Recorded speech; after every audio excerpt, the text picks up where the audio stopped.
Life at the prison's been pretty good for our survivors, ever since they took care of that devilish beast they called Glory. Rick's been tending the garden, Glenn's been farming the land, and Carl's even went back to school, if you can believe it. We sure are lucky Carol stepped up to help with the teaching, and of course Herschel's been busy ever since we decided we'll start recruiting new people to the community. It keeps getting bigger and bigger by every waking day.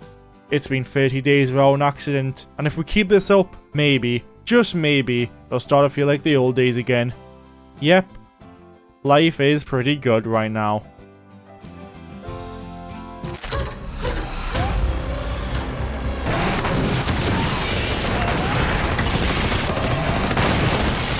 No, it can't be.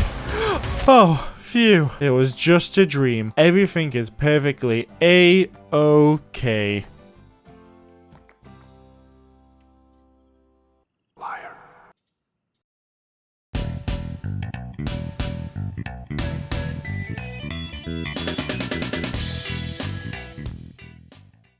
Starting the season with a blast. No, not that kind of blast. Rookie Doodar Grimes is planting some new crops when he notices a walker with a staring problem. The problem being, it has no eyes. This is what you call foreshadowing. Carl comes over, and how old is he meant to be? 10? A teenager? Or is he something new? 10 teen? All I know is if he keeps aging like this, he's gonna be filing for his 401 soon. Noticing Violet, which is a pig, don't know if it needs a character introduction, but still. She's lying in her own filth, which is breaking news. Everyone knows pigs are usually clean animals. Speaking of filthy creatures, Daryl wakes and goes for breakfast. People start singing his praises, mainly this kid named Patrick. I just wanted to thank you for bringing that deer back yesterday. It was a real treat, sir, and I'd be honored to shake your hand.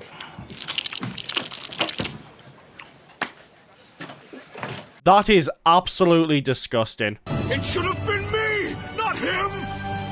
It's not fair! Carol goes to show him the fence situation, as currently walkers are piling up. They do have a cleanup crew attempting to deal with the build-up, giving us our first walker deaths of the season, and there is many more to come. So whilst they're slashing away, let me know your death prediction down in the comments below. And if you enjoy this video, or just like my suffering, give it a like. The workforce continues spiking the dead, raising the total up by 17. And when Carol and Daryl are looking over, they stab 1, 2, 3, 4, 5. You get my point. They stab a lot more. Tyrese walks over to talk to Karen, since these two are a couple now. He tells her he's leaving to go on a run. During this conversation, another 13 walkers get piped. Speaking of piping, meet Zach, Beth's new boyfriend. Yeah, I'm so happy for all these new relationships. I'm not at all jealous. Heh. Zach's leaving too, but doesn't get the warm goodbye Tyrese got. Okay, you gonna say goodbye? Nope.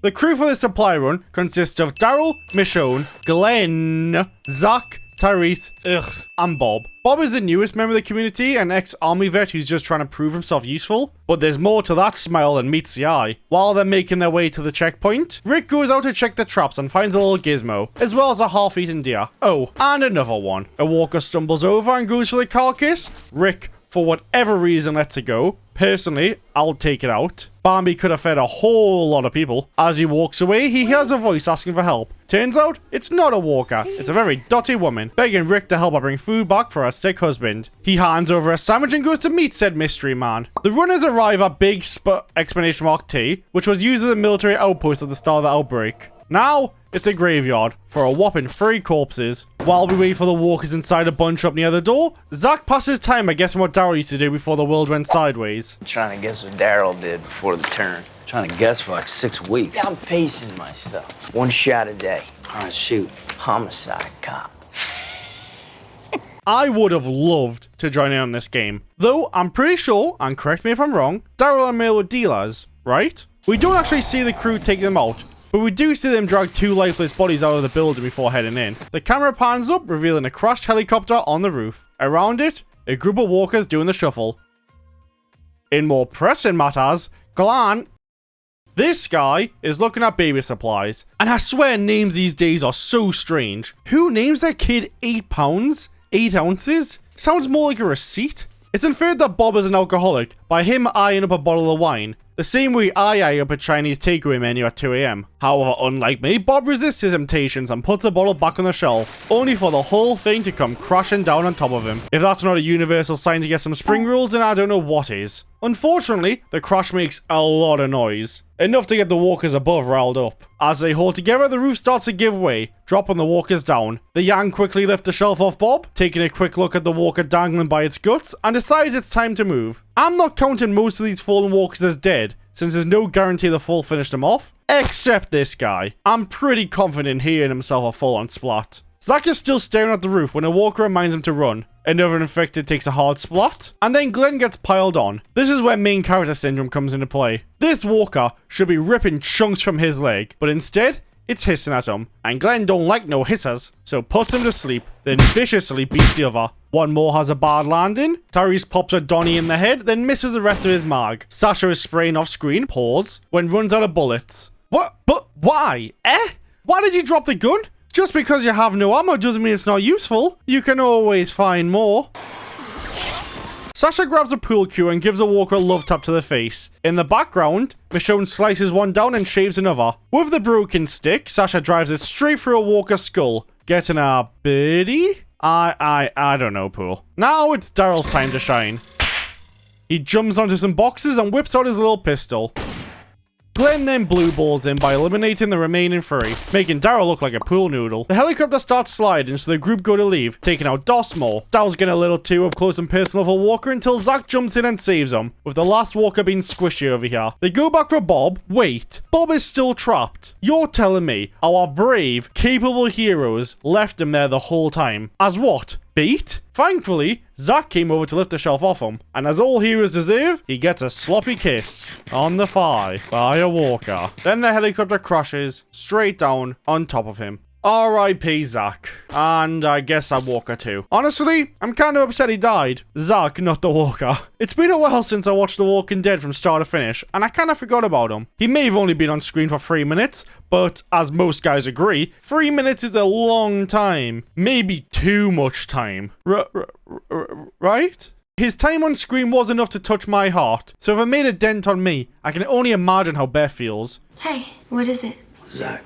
Is he dead? Okay. What?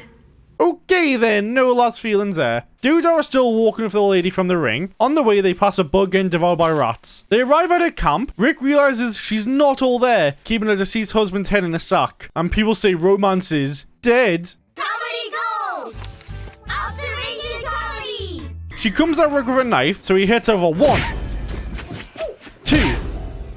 Then she clicks game over, wanting to join her husband as a walker. Though, he's not really a walker. More like a roller.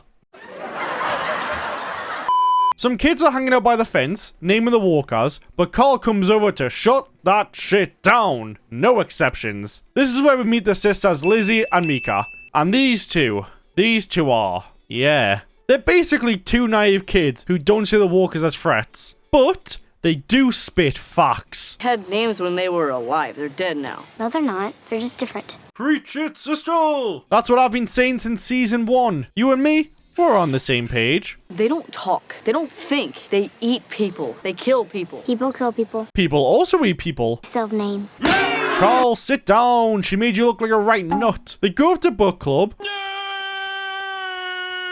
And Carl follows, finding out book club is not what it seems. It's actually in an apocalypse survival class in disguise. Patrick excuses himself because he's not feeling well and needs to go lie down. Meanwhile, Carl decides it's time to lie down too. Lie down the law. That is by snitching to Big Daddy Rick, who is currently outside feeding the bacon. We find Violet gone, R.I.P. my little ham. Later, Patrick starts burning up. He wanders into the showers to cool off, then collapses and walkifies.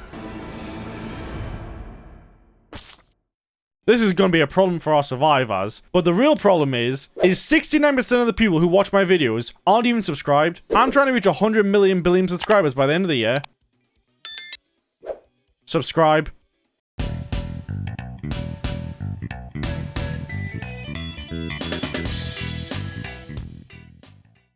Episode 2 opens with a mysterious figure feeding a rat to the fence walkers. Nothing like a midnight snack. What are you thinking about? Yesterday, Zach. Hey man, whatever gets you off. Karen heads to the lavatory when she hears someone creeping around.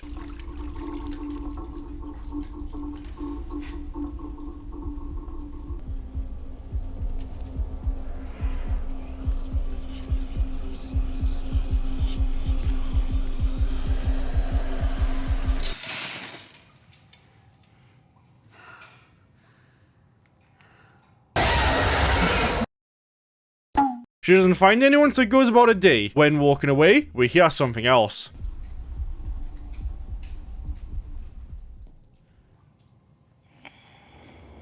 Just kidding, it's Patrick, who's currently stopping off for a snack of his own. I do love me some apple pies. Glenn's feeling all cute, snapping a photo of Maggie while she's sleeping. People call this adorable, but when I do it, it's always, stop it! Who are you? Get out of my house! I'm calling the cops! Women.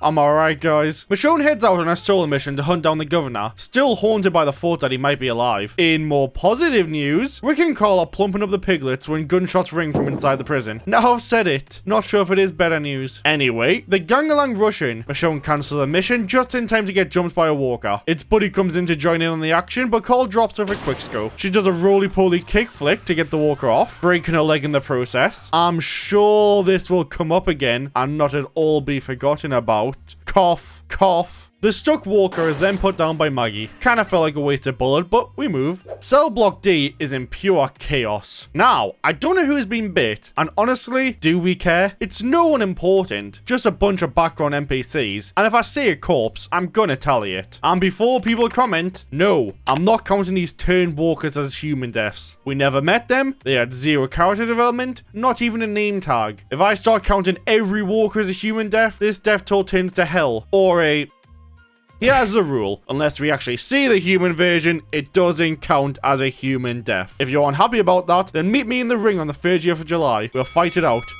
We can add 8 deaths to the toll. A dude in between the stairs. Daryl takes out apple pie. Glenn uppercuts one, then stabs another off screen. He also kills a walker biting Ryan. Sasha kills a crawler. Daryl heads upstairs, passing a body, and finally puts down walker Patrick. That was fun. Now, it's just Brain and Judy. The group move through the cell block, making sure the dead stay dead. Rick spots something twitching on the ground and steps over it. I'm going to assume it was a body spasm, not a resurrection. He enters a room, stabs a corpse, and walks out with a bloody knife.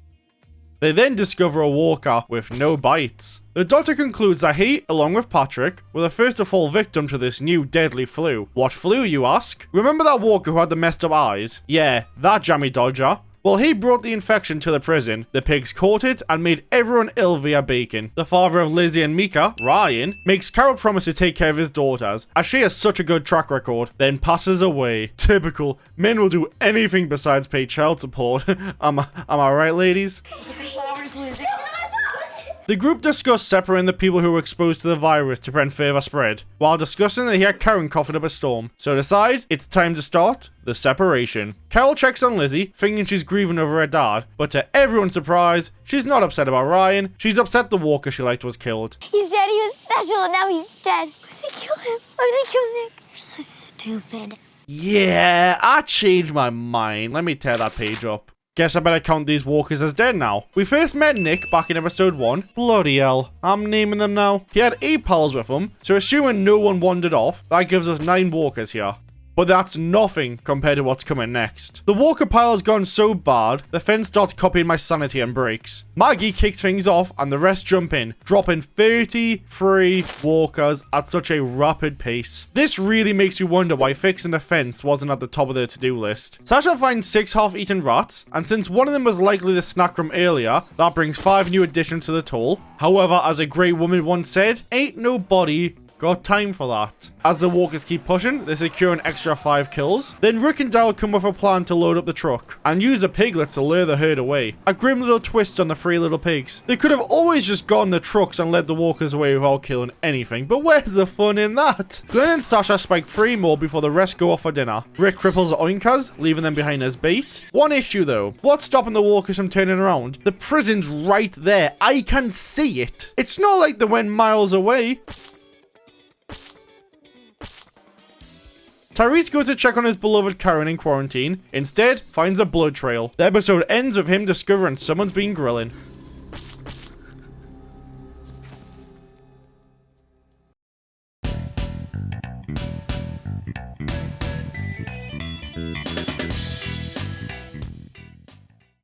Tyrese is pissed, getting angry and picks a fight with the Rick star. A foolish move since Rick's not exactly in the best headspace. He did just lose his 3 little pigs. I will remember you. Will you remember me? Tyrese pushes the wrong button, turning Rick on, pause. So Rick shows off why they call him the Doodah, then goes apeshit. Tyrese steps in and pulls Rick off before things get worse. Meanwhile, over in the quarantine zone, things are going downhill fast. More and more people are getting sick, including Glenn and Sasha. Daryl, Michonne, Tyrese and Bob head out on another supply run, this time in hopes to find some medicine. A scene that cracks me up every time is this interaction between Bob and Daryl. You really want me coming along? What's that word? It's an Amavir. Yep, we need you. The Walking Dead isn't known for its comedy, but by golly it has its moments. Since the nearest hospital is 12 hours away, Carl and Herschel take a stroll into the woods to gather some shrooms. Dang, Herschel, didn't know you were cool like that. A walker waddles over and Carl gets ready to put it down when Herschel stops him. You don't need to. Herschel, I love you. You are saving my sanity one walker at a time. Unlike Carol, who's actively choosing violence against my own emotional well-being, she's outside the fence, trying to fix the water intake. The noise draws walkers in, so she bolts home, booting one to the ground and slices another clean. Rick arrives, taking out one that's getting a little too curious. Carol stabs one more, then makes it back to the safe zone. When trying to find the perfect road trip song, my son-in-law, it changed my very life. For my daughter was my mother, cause she was my father's wife. To complicate the matter, even though it brought me joy. Daryl ends up hitting a walker and gets stuck right in the middle of a horde. He backs it up, like his daddy told him good. However, he ends up getting the car wedged. There's this gruesome scene of the tire spinning on a walker's face. I can't show it for obvious reasons. So here's the next best thing. Wow, doesn't that look painful? Only 3 walkers go on the toll here, since they're the only ones clearly not moving. The gang scramble to escape.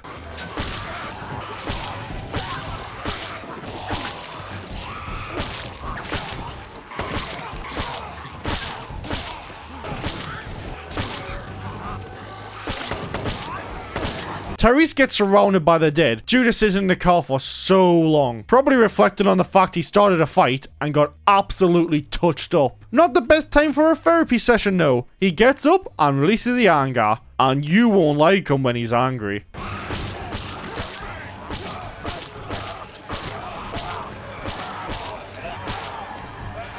The others leave him behind, since that's what they do now, apparently. To be fair, he's clearly dead, being surrounded and outnumbered. While running, they slice, dice, and place 3 more before regrouping. I might as well add Tyrese to the toll, since there's no way he made it out of there without getting bit.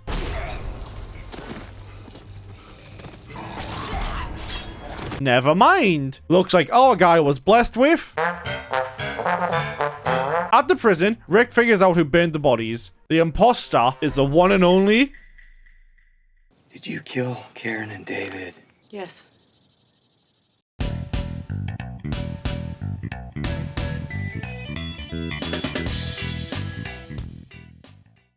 Our runners come across a garage, blocked by a fallen tree. As they start clearing the branches, walkers suddenly begin spilling out. Daryl drops one, Michonne does a signature slice on another, leaving just one left. Tyrese grabs it but won't let go, clearly having attachment issues after the great grill of O2. He keeps yanking on it, like maybe if your dad wants free, Bob puts it down. Inside, they find a walker trapped, so Bob again... They get a car fixed up and continue towards the hospital. Rick and Carol roll into town looking for supplies. When searching, Wendy the Walker comes down to see what the commotion is. Rude. They run into two hippies, Anna and Not So Slim Shady. May I have your attention, please? Will the real Slim Shady please stand up? Well, how long were you up there till we showed up? Like 2 days. It was just one. You had guns. We have about 12 bullets. It usually takes 5 or 6 to bring one of them down. But you have knives. What, stab it in the head? We're gonna have a problem here. I love how this is still a foreign concept to these people. Meanwhile, our group's been doing this in season 2. It's the little things I enjoy. And no, I'm not just saying that to cope with my own insecurities. Anna and Shady agree to search nearby homes and meet back at the first house when they're done. While they're looting, they turn a corner and find what's left of Anna, which begs the question, did the walkers cut off her leg, or did someone else? The gang stumble on a school packed with antibiotics, which is exactly what they need to fight off the virus back at the prison. On the way out, a walker sneaks up on them, but it's quickly handled. We find out all incoming walkers are infected with the flu, just like Jamie at the prison. We can take him. No! They're infected! Same as at the prison. Fire at them, get their blood on us, breathe it in. We didn't come all this way to get sick. Damn, that's rough for Tyrese, who just went face to face with one. I'm sure this will come up again and not at all be forgotten about. Cough, cough. With no good options, they gamble on what's behind door number 1, adding 3 walkers to the toll. They escape out a window, but Bob takes a nasty fall and immediately gets weirdly protective over his bag. Got no meds in your bag? Don't. The nerve on this boy, threatening Daryl over a bottle of booze, especially when he's the one who took him in, and you didn't even offer him a sip. The episode ends with Rick telling Carol she can't come back, because when Tyrese finds out what she did, he'll kill her. Now, I don't agree with what Carol did. Burning the bodies didn't stop the infection, it didn't even slow it down. In the end, it was unnecessary, and the fact she did it without telling anyone, that makes it worse. But, in another world, if it had worked, wouldn't she be seen as a hero? Well, it don't matter, as Carol, you are the imposter.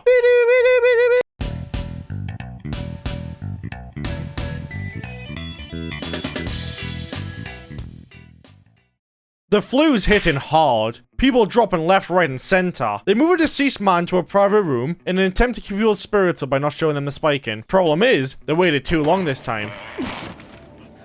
Maggie's up by the fence, taking down 6 walkers when Rick returns. He fills her in with what happened with Carol before lending a hand. A walker grabs Rick, so Maggie disarms it.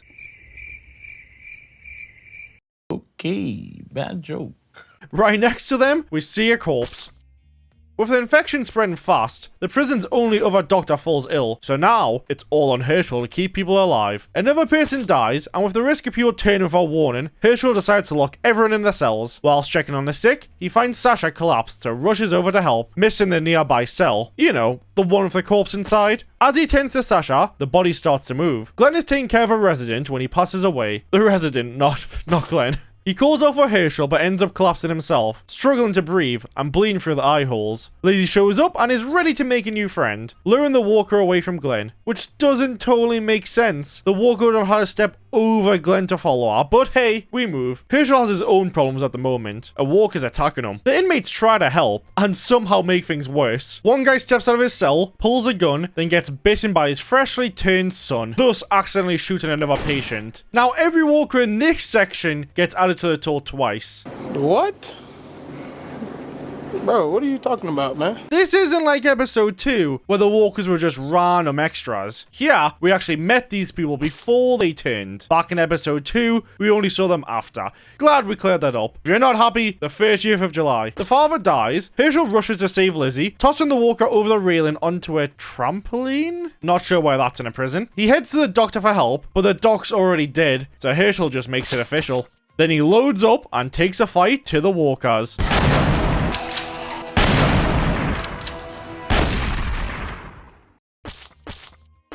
To save Glenn, Herschel has to grab the respirator. Only problem, it's on the walker he threw over the rail. Maggie shows up, shoots the father, then lands an insane shot on the walker attacking Herschel, managing to avoid the only respirator. Thanks to that, Glenn gets his second chance at life. Well, this is more like his third, but who's counting? Things outside aren't looking too peachy either. The Walker cluster finally pushes the fence past its limit. Rick stabs one, then he and Carl arm up and start mowing down the rest. I counted 26 Walkers taken out here. Honestly, I thought it would be more, but I double, triple, even quadruple checked. Still, 26. Daryl's crew arrived back with the medication, so now with everyone running on fumes, being physically and emotionally drained, but safe, Herschel goes to his room and breaks down. This episode really made me appreciate the performance the late Scott Wilson gave. I wasn't a fan of how they slowly turned him into Dale 2.0, but I love everything about Herschel as a character. You know what?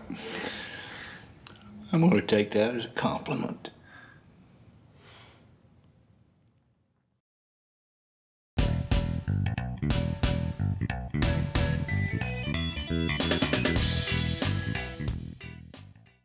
The episode opens with the governor, fresh off the fall of Woodbury, reminding us he's still alive and out there. A Walker comes for him, but he doesn't flinch. Luckily, Vados handles it. Unluckily, don't even know if that's a word, he wakes and finds Vados and Bowie gone. Now, he's truly alone. On the bright side, he has 2 friends. He ends up going for a 3-month walk until one day he didn't feel like walking, entering an apartment block and finds some new folk. Tara, who is one of the most underrated characters in the show, her sister Lily, who's an okay character, father Dad, and maybe one of the most important characters in the episode, Megan, Lily's daughter. I'll get to why she's so important later. He tells him his name's Brian, and since I can't remember if that's his real name or not, I'm just calling him that. While settled down, eating his tuna, a different catch comes to the door, offering him a plate of beans. Brian then helps Lily's dad to bed as a thank you. He complains about the walkers upstairs stomping their feet, so Brian goes to take care of it. The next morning, before leaving, they ask him for one more favor. Get more oxygen tanks for their dad. He enters an old folks home that's full of gummers, but unlike the last episode, Brian doesn't want to ruin my sanity, so he leaves them be. He finds the oxygen and a lot of biters, but yet, no death. He grabs a few tanks and runs, then decides to stick around for a while, as he starts bonding with the Megan. And you know it's serious, because he took off his fake beard. All is well. Then the dad dies. I think he's been gone a while. And right on cue, he's back.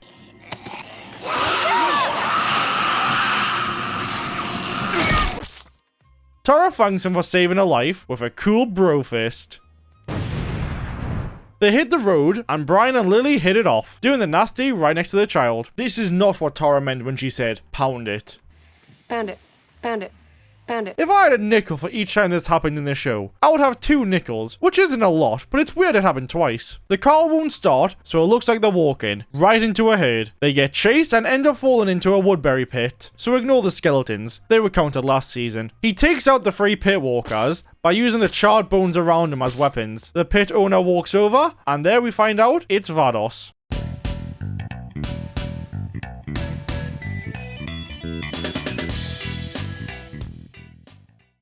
Brian and the girls have now joined up with Vados, and since Vados is officially character now, and probably sticking around for a while, I think it's time we use his real name, Martinez. Brian heads over the guys to scavenge for supplies when he finds a headless soldier. Then on the way to a cabin, they pass another, who must have been a rapper in the previous life, with the last corpse just outside the cabin. Inside, there's banging around. Turns out it's 2 walkers.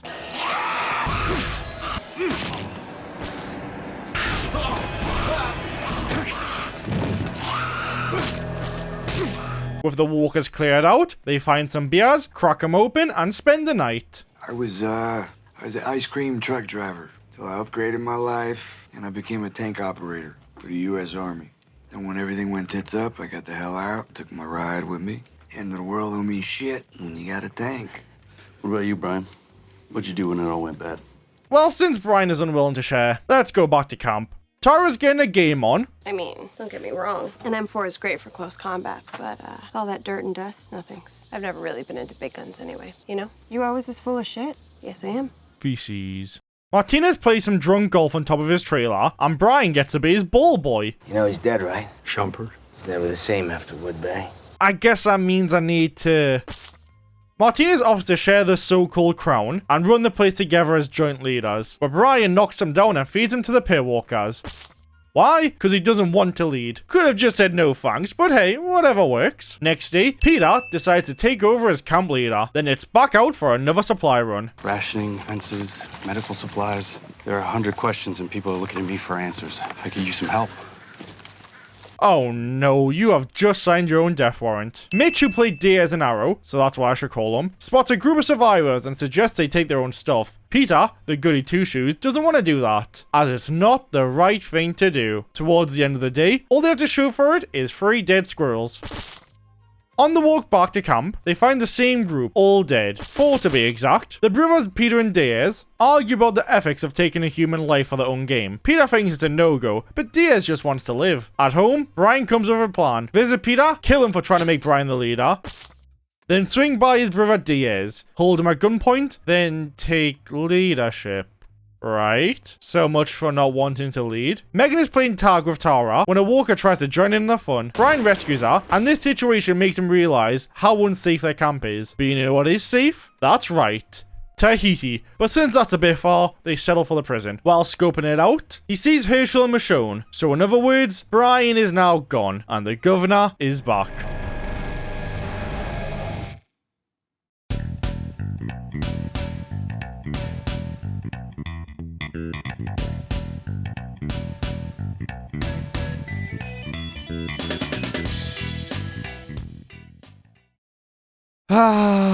The episode you've all been waiting for. The governor takes Herschel and Michonne hostage. He tells his subjects that they need to take the prison to survive, claiming the people inside are dangerous murderers. You like that? Little ass kicker? Right? Little ass kicker? You like that, huh? You like that, sweetheart? Oh, scary. Oh, shiver my timbers. Shut up, man. Blaming them for the destruction of his old home, which I don't think is true. He tells Herschel he doesn't want to hurt anyone, he just needs them as a bargaining chip. If Rick gives up the prison willingly, they live. If not, they die. And considering he's got a tank, I'll be packing my bags. But Herschel takes a different approach, trying to convince the governor they can all live together, which, let's be real, would never work. But would be a cool what-if video idea. Herschel then tries speaking daddy to daddy. If you understand what it's like to have a daughter, then how can you threaten to kill someone else's? Because they aren't mine. Lily's not too happy with this plan. She keeps pushing the governor to move on. However, he insists this is the only way to keep her safe. Thing is, we know the truth. It's not about them. It's about revenge. If it wasn't, he would have just asked Herschel to take his new family in. Whilst that's going on, Rick and Daryl have been trying to find Tyrese so they can break the news about what Carol did to Karen. But Tyrese cuts them off mid-sentence to show a mutilated rat. Mutilated. That's a big word for me. I'm proud of myself. Didn't stutter once. Tyrese is convinced whoever did this is the same person who killed Karen. Before Rick can set the record straight, the prison shakes. They rush outside to see the governor is at the gate with an army. He calls for Rick for a little shock, where Rick tries to convince him to stand down. You could not live with your own failure. Where did that bring you? Back to me.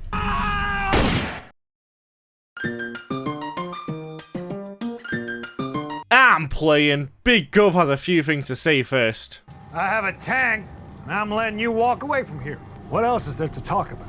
Yeah, that's a good point. Daryl arms everyone, preparing for the worst case scenario. Just as things start to escalate, we cut to Penny playing in the mud. Because who wants to watch the battle of the prison when we can watch this shite playing shite?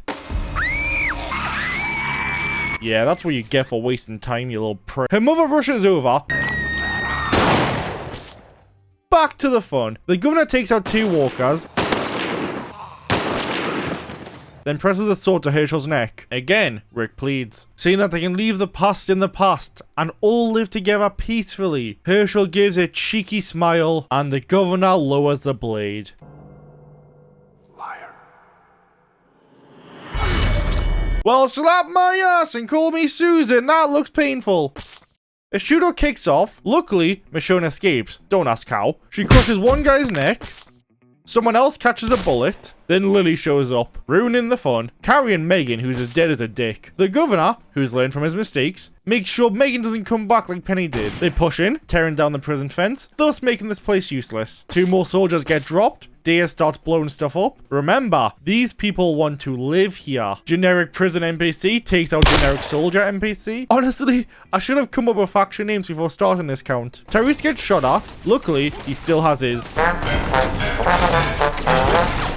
Inmate catches a bullet. Maggie puts Glenn on the rescue bus as he's still recovering from the virus. Daryl uses,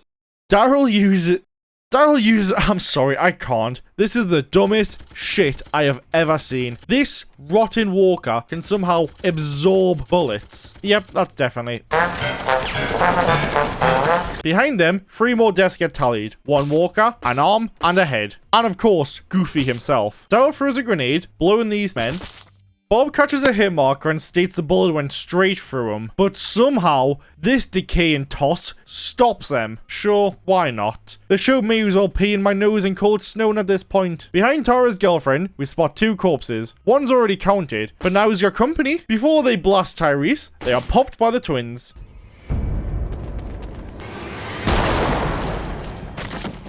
During this whole spiel, Rick tackles the governor for a one-on-one fight.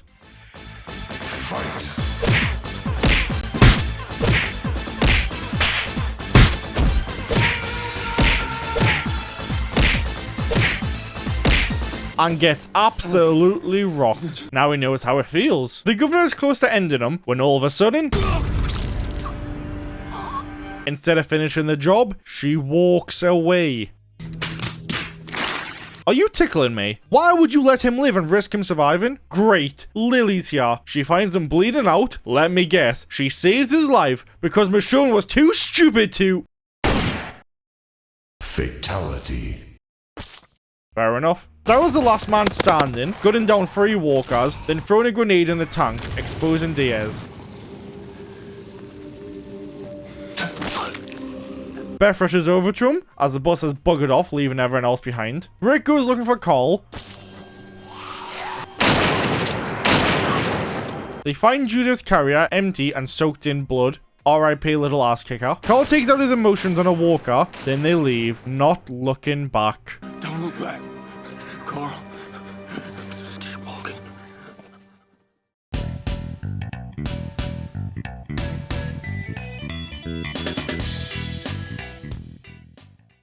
What bugged me about the last episode, and I can't believe I'm saying this, there wasn't enough death. A bunch of people just get away and vanish. I want to see blood.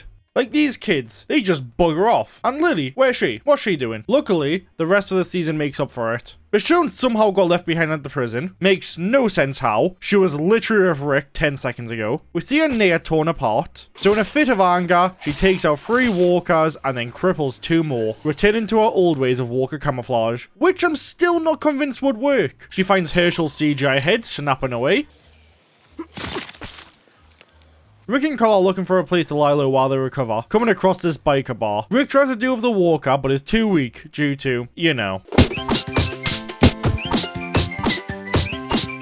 So Carl steps in. Ricky gets upsetty that Carl didn't let him handle it, and Carly gets pissy, as Ricky is still treating him like a normal kiddie, even after everything they've been through. This becomes more apparent, big boy words for me, when they clear a house to spend the night in. Hey asshole! Hey shit face! Hey Watch your mouth! Are you kidding me? It only gets worse when Rick tries to barricade the door shut. I tied the door shut. Don't need to take any chances. It's a strong knot. Clove hitch. Shane taught me. Remember him? I remember him. I remember him piping your mom, you little shit. Michonne is having a dream involving her son, husband, and boyfriend. She looks back at them, and they got no arms. The world outside is collapsing, and her son is missing. Now, we know these 2 became our pet walkers, and the son is gone for good. So we've officially met them. Let's add them to the toll. Rick is having a dream of his own. We're best friends forever, side by side, me and you. And since he's not waking from it, Cole gets all panicky. The commotion attracts walkers outside. He lures them away. He gets caught off guard.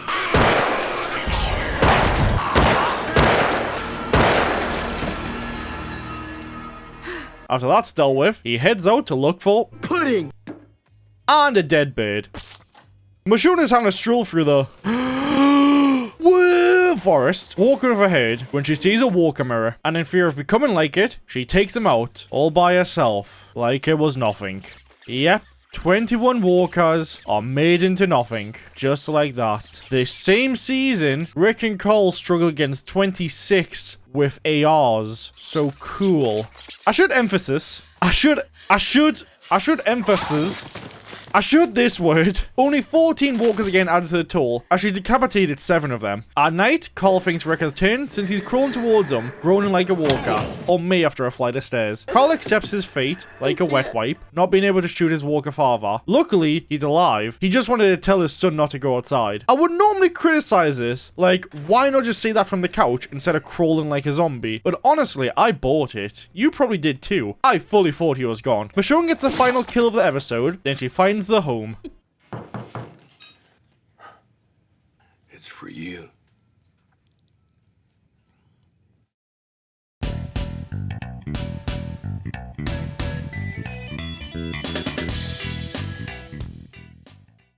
Time for the 4-part episode.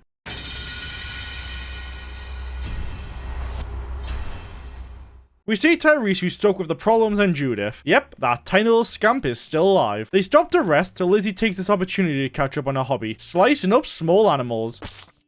Turns out she was a little nut job mutilating rats at the prison. Tyrese hears some people screaming, so goes to help, leaving both Mika and Lizzie behind to look after J-Dog. Kinda sucks for Judith, who is the size of a big rabbit. I'm watching you, girly. Tyrese arrives. Unfortunately, it was too late. The only survivor has been bit. So including him, that's 9 deaths to the toll. Fortunately, Carol is back, so yay for us, but might be a bit uncomfortable for Tyrese, as Carol is the one that turned his girlfriend into a grilled kebab, but he just doesn't know that.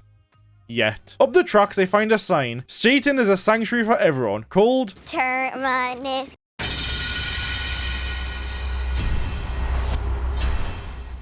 Beth and Daryl are on the run, fleeing the prison. They come across Tyrese's trail, passing the 2 dead rabbits Lizzie left behind. Beth's still holding on to hope of finding other survivors. Daryl, not so much. He lost all faith after the prison went kaboom. They stumble upon 2 bodies that have already been handled. By who? Well, we don't have to wait too long to find out, because Mr. Bit makes a grand return, resurrected and on the hunt, only to get put down again. That's another death for this guy. I do get some kind of sick joy in counting someone twice on the toll. Once as a human, then again as a walkified version. It's like cheating on a test, or your butcher. They go up the trail finding the 4 bodies now getting munched on. I don't know what happened to the rest, but the feeders get taken out.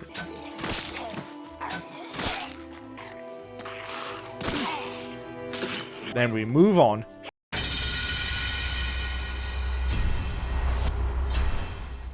Maggie, Sasha, and Bob are all looking for Glenn, since he was left on the bus that escaped. I guess they forgot about Beth and Therese. You know, their blood siblings. Well, the good news is, they find the bus right away. Bad news, it's packed with walkers. They release the walkers one by one, because Maggie doesn't want to walk her husband, unlike some people. But once the bus is cleared, and all 1, 2, 3, 4, 5, 6, 7, 8, 9, 10 walkers are dealt with, we see no Glenn. She goes in, adding another 3 deaths to the toll. I will double count these, since we saw them as humans. Except this girl, as she was shot in the head. Maggie has a little cry of joy, as now Glenn's dead, she doesn't need to hire a lawyer.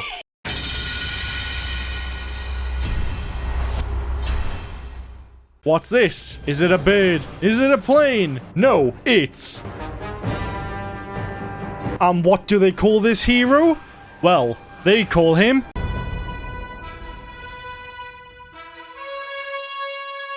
Still at the prison, having jumped off the bus before it left. He sees the state of the place, so decides to end it, as there's no way he survives this. Oh my god, he did. He really is.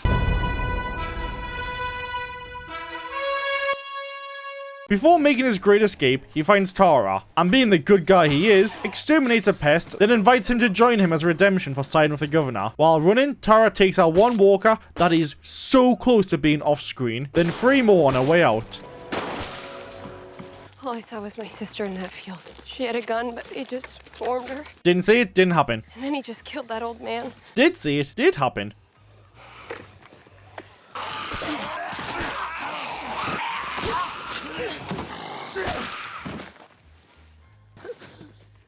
Tara's checking on a passed out Glenn when a walker tries to take a bite. She ain't no sweet treat though, so ends it. That's when a truck pulls up, watching the beatdown. Hope you enjoyed the show, assholes! You got a damn mouth on you, you know that? What else you got?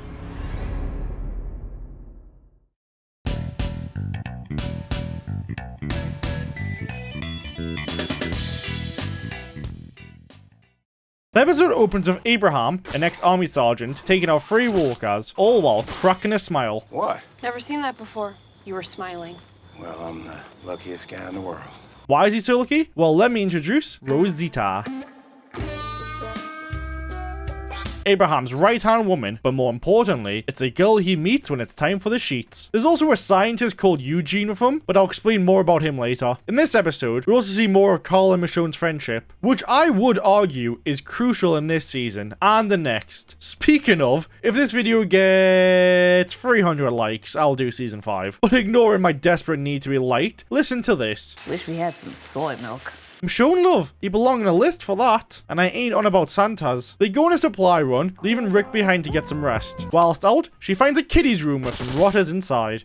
Glenn wakes up in the back of a truck, being there, and demands them to stop so he can find Maggie. You find some strong, like-minded comrades and you stay stuck together like wet on water. I bloody knew water was wet. However, Glenn disagrees.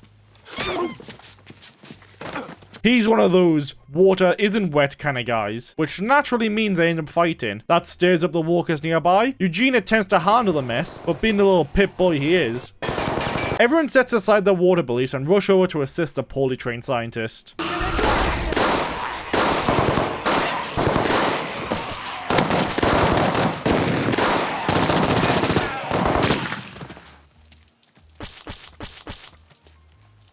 The fool punctured the fuel tank, meaning they're all on foot. They decide to stick together until they find another vehicle. You may be wondering, if Eugene can't handle a gun, slows everyone down, why keep him around? Well, I'll let Abraham explain that one. Bloody hell! Abraham, you talk! Eugene's a scientist, and he knows exactly what caused this mess. While resting, Rick hears some people break in. He quickly slides under the bed just as a guy plops down right on top of him. Once the guy falls asleep, Rick tries to sneak out, but ends up detouring to the bathroom. There, one of the strangers is sitting on the toilet, crapping himself apparently, as his pants are pulled up.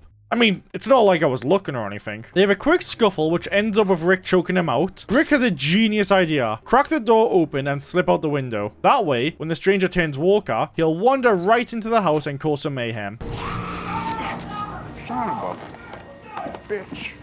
That's a handy skill to have, knowing exactly how long it takes someone to turn. Or maybe it's just dumb luck that guy was a quick comer. Wait, maybe that's what he was doing in the bathroom. The episode ends with Rick, Michonne, and Carl coming across the Terminus sign. So let's hope the gang will reunite soon.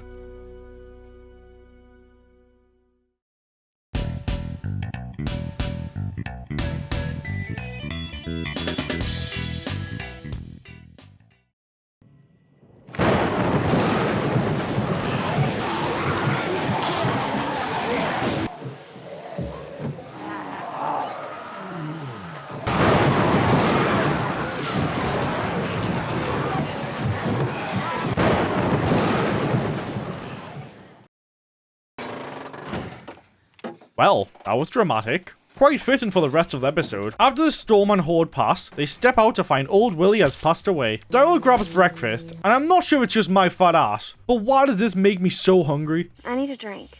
Isn't alcohol. I thought we could go find some. Hell yeah! Everyone you know is dead. It's time to party! They head to a nearby golf club to see if they can score some booze. The doorman gives them a nice warm welcome, and the rotters inside make it even better. How many rotters are there? Well, there's 4 of them in the entrance, 1 in the freezer, and an additional 3 napping. But not all the dead are dead.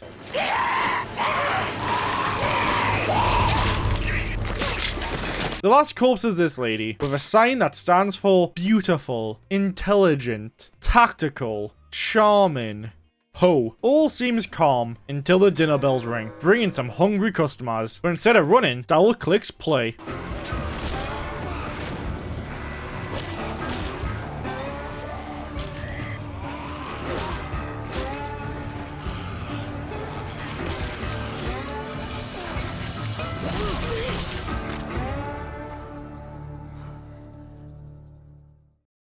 Okay, that was a bit dramatic. Over at the bar, the only booze left is peach schnapps, guarded by Romeo and Juliet. Yeah, I would cry too if I had to drink that shite. Luckily, Daryl saves the day one more time by smashing it. They head off to a cabin that has a dead raccoon out front. But more importantly, moonshine! Now, it's time for the games to begin, with the deadliest game of them all.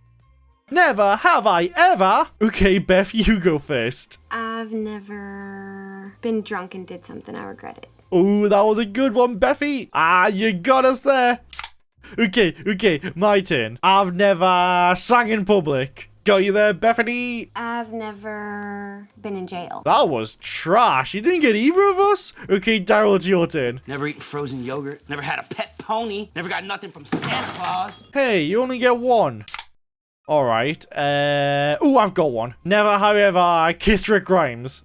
Yeah, got you there, Beth. I remember that. Wait, Daryl, why are you drinking? The games get too personal and Daryl becomes a drama queen, dragging Beth outside to shoot a crossbow and kill a walker.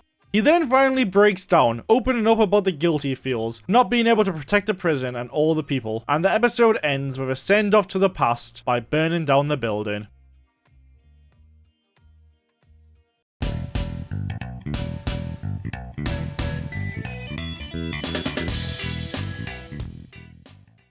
Fog, mist, smoke. I don't know the difference between any of these, but what I do know is this episode opens with the B-Tech Avengers.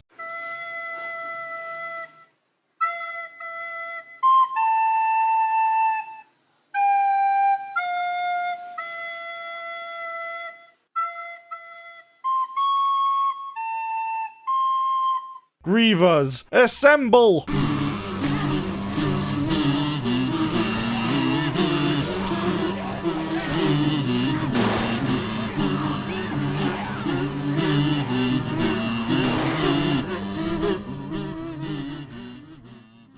Bob got bit. Or did he? He got me right on the bandage. You just got stookied.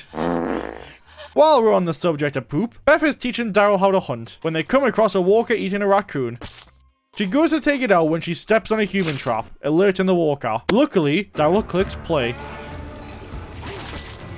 He takes her to a funeral home. Bit dramatic. It's only a sore ankle. Oh, right, yeah, they're seeking shelter. That makes more sense. Inside, they find a man who wasn't infected by the wildfire virus, which is interesting to see, a corpse that stayed a corpse. Downstairs, they find 2 more bodies and a stash of food. Looks like they're staying here for the night. Meanwhile, with the Grievers, they learn Maggie bailed, not wanting to risk everyone's lives. Where'd she go? Terminus, hoping Glenn's there. You know what that means? She really don't give 2 dimes about Beth. Maggie's already forgotten about her. She guts a walker, leaving a message for Glenn to follow. Instead, Bob and Sasha do. Further on up, another victim has fallen to the Mags. Sasha wants to hide out, but Bob doesn't want anyone to be alone, so goes looking for Maggie, leaving Sasha alone. Right. At least they share a kiss. That's fun, I guess. Sasha spots Maggie first, though. Turns out, she's not on the tracks anymore. Instead, she filled up with that hubba bubba and takes a nap on 3 corpses. Lovely. Suddenly, a group of walkers surround Maggie, meaning it's go-go time. There's a lady slash and dash through 9 walkers in one of the most cut scenes ever.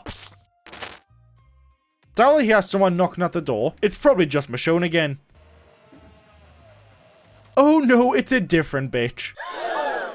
I don't mean it. I would never call a dog that. Later, while Beth and Daryl are having an intimate moment, which makes me uncomfortable, and wanting to add him to a list. Oh. Before Daryl catches a case, it gets interrupted by the dog outside. Daryl goes to let it in when he realizes that ain't a dog. The horde push in. Ladies and boys, girls and gentlemen, they are back. Joggers have returned. They chase after Daryl, so he quickly takes out 2, out on a beautiful date, with flowers, some wine, oh, and in Paris. Okay, that's too far. Daryl, in Paris. Imagine how stupid that would be. He gets trapped in the basement, then shreds through 7 walkers in record time. A little too fast, honestly. Like, this episode's about to end, so let's wrap it up kind of speeds. Outside, he searches for Beth, but finds out she's been taken. Now it makes sense for him to go to Paris. Cue the chase. That day, I decided to go for a little run. So I ran to the end of the road, and when I got there, I thought maybe I'd run to the end of town. And I figured since I run this far, maybe I'd just run across the great state of Alabama. And that's what I did. I had run for 3 years, 2 months, 14 days, and 16 hours. I'm pretty tired. While he's catching a breath, a group shows up to take him in. This should be interesting to see how that plays out. The girls reunite with Bob, and the episode wraps with Glenn finally reaching the Terminus sign.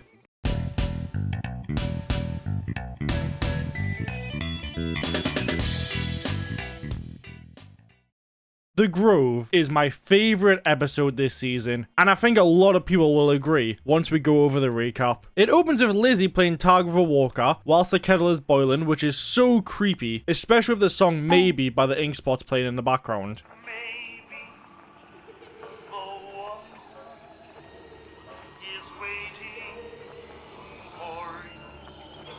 We get pushed back to them killing a tree. Is this a death? Do I count this? Better question, why is the tree bleeding? Oh, cool. Thanks for the explanation. I feel like I need to give more context on these girls' characters. Lizzie's completely cuckoo, and Mika's a child. I mean, like, she's a kid. Maybe one of the only kids who's still a kid. I've just said kid a whole lot in a very short time. Kid. There's only one other that comes to mind, and we all know how that turned out. But I'm sure she won't reach the same fate. Up to Tyrese, Trax goes to finish off a stuck walker, and guess who comes to ruin the fun? Lizzie, begging him not to kill it, so he doesn't. I'm not angry, just disappointed. Tyrese and Carol leave to clear out a house. Whilst they're gone, a walker shows up. Luckily, Mika's packing some heat.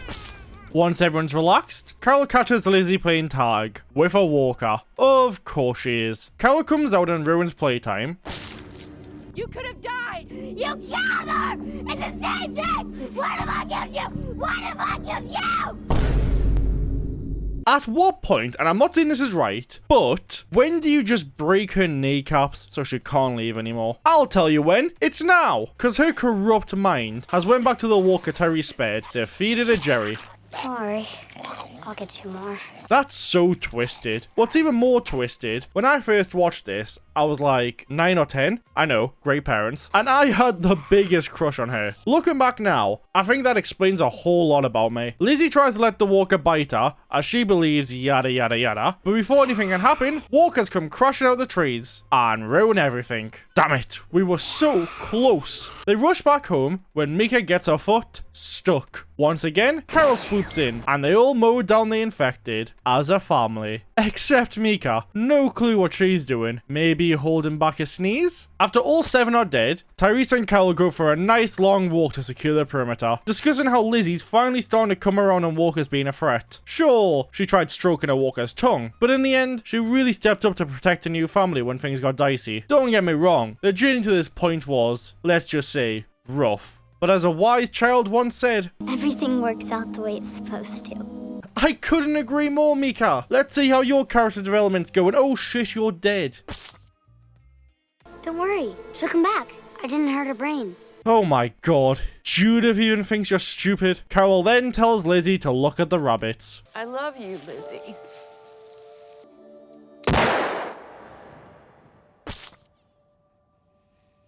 Gosh darn, this episode is some heavy stuff. And it's not even over yet. Carol hands over the gun and finally tells Tyrese she's the one who char-grilled his girlfriend. But Tyrese, being the kind, sexy soul he is, tells her no sweat, and they head off.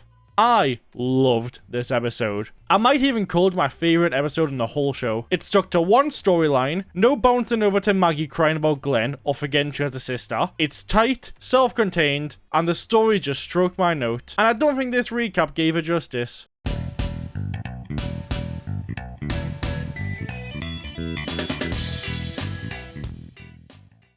Eugene tries drawing some game on Tara by talking about dinosaurs. We're looking at the fossil record, knowing what I know about this infection. You cannot say for certain it isn't what killed off the dinosaurs. The thing about an undead ankylosaur going after a diplodocus. This might not be doing it for Tara, but if I were a 29-year-old lesbian, my pants would be straight off. Much obliged. Glenn spots one of Maggie's signs pointing towards Terminus, so off he goes.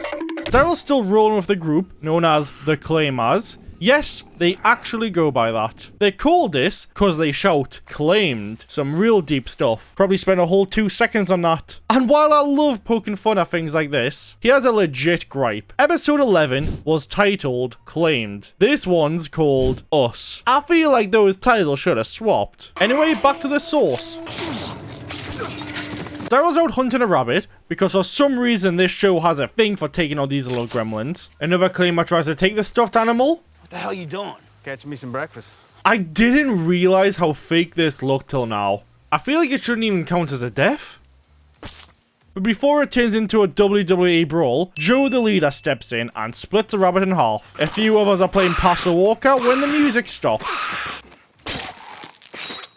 They spend the night at a train station. That's when Mop Top accuses Daryl of stealing his half of the rabbit. Joe doesn't entertain the idea, since he saw Mop planted to frame Daryl. So naturally, they beat him to death and leave the body behind. Abraham wants to rest up, but Glenn's not having it. He's on a mission. I'm not sure why Glenn needs Abraham's permission to leave. She will do whatever you say because she thinks she owes you. Man up. Stay here for a few hours. You just care about keeping Eugene safe, right?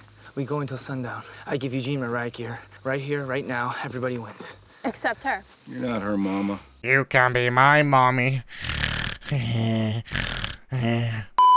Mid-argument, a walker dives from the top rope, and just like that, they're on the road again. Glenn spots a tunnel, and he can't go around it, and can't go over it, so he needs to go through it. Abraham's not as keen, especially with all them walker moans. And since Abraham's had experience of walkers moaning, they decide to split up. Turns out, that was a smart call, since inside the tunnel the roofs collapsed, trapping some walkers and bottling up the rest. There are two small hands sticking out the rocks, which I am counting as deaths, assuming they're attached to something that used to be alive. It's kinda hard for you to see them, but lucky for me, I'm used to spotting small dusty things, so they stood out no problem.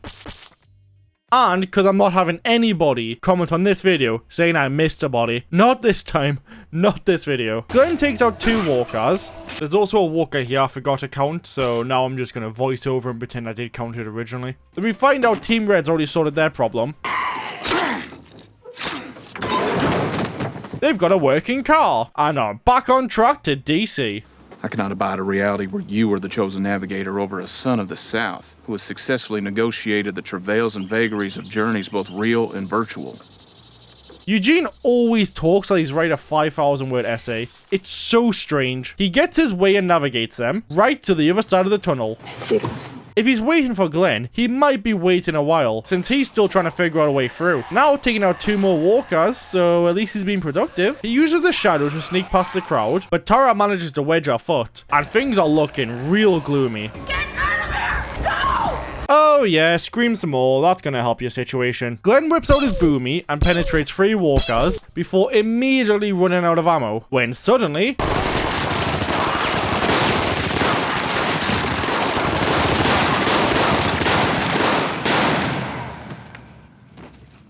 Fuck my life! Once again, I'm assuming every walker in this tunnel is dead, meaning 12 more to the toll. Who are the heroes of the moment? None other than Eugene, who's standing there, awkward as ever. Oh, Maggie's here too. Carl and Michonne are playing a game, and when Carl wins, he gets his pick of the chocolate.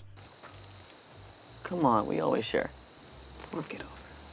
I guess Rick should go fuck himself. We wrap things up with Team Red rolling into Terminus, hoping to grab a truck and finally get Eugene to Washington, DC.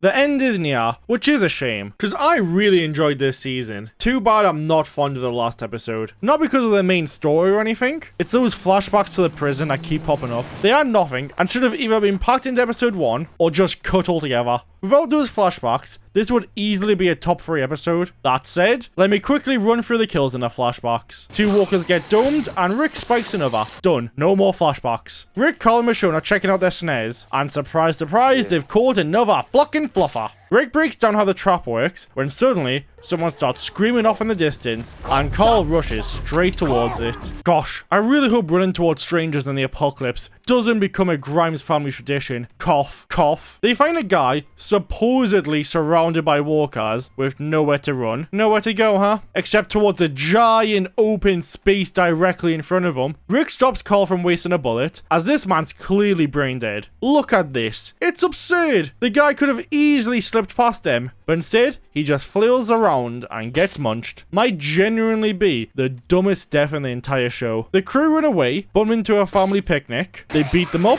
which reminds me of high school. then find a car with a ran over walker nearby, so Michonne pokes it face. They settle in for the night when Joe shows up, holding a gun to Rick's head. The claimers have them completely surrounded, and it looks like it's all over, until Daryl steps out of the shadows. These are good people. You want blood? Take it from me, man. This man killed our friend. You say he's good people. See, now that right there is a lie.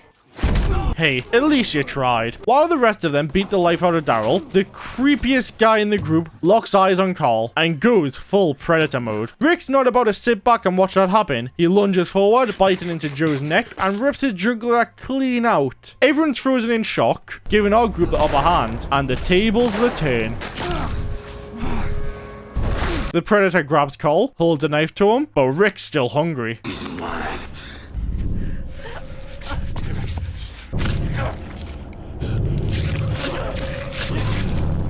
When daylight breaks, Rick and Carl share one of the most memorable scenes in the entire show. I didn't know what they could do. It's not on you. You've been back with us here now. That's everything. You're my brother.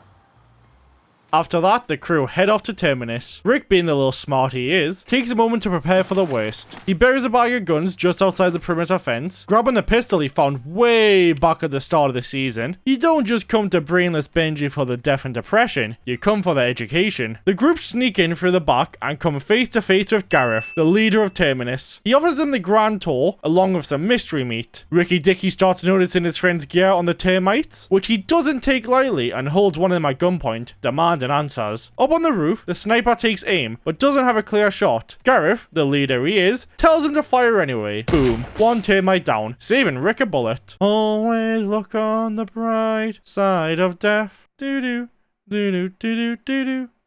Either these guys have stormtrooper aim, or our group is being herded. Spoiler. They rush past bones and leftovers, counting the skulls while adding an uncertain fall to the toll. Not thrilled about it, but we move. Eventually the gang gets pinned down, forced to surrender and shoved into a train cart. Inside, they reunite with Team Red. They're gonna feel pretty stupid when they find out. Find out what?